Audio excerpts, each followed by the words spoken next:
Esse é um spotzinho rápido sobre uma comemoração que acontece em todo o Reino Unido de 2 a 5 de novembro. Essa comemoração, chamada de Bonfire Night, ou a Noite das Fogueiras, diz a história que de 2 a 5 de novembro estava sendo preparado um complô pelo revolucionário Guy Fawkes e seus amigos, seus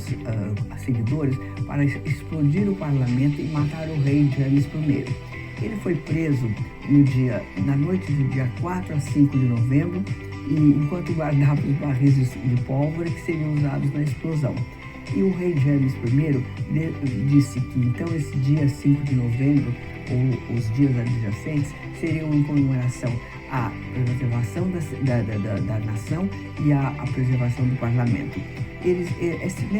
Nessas noites, são soltados fogos de artifício, colocam-se fogueiras, queimam os bonecos de Guy Fawkes, queimam-se os bonecos de Guy Fawkes, e então em vários lugares de Londres você pode assistir esses fogos de artifício, porque quem já viu os fogos de artifício no dia 31 de dezembro na praia de Copacabana, diz que são muito parecidos, são muito bonitos, muito coloridos. E os dois lugares preferidos para se ver esses fogos são o Alexander Park, durante o Festival de Cerveja Alemã, e também o Battersea Park, de onde eu tirei essas imagens.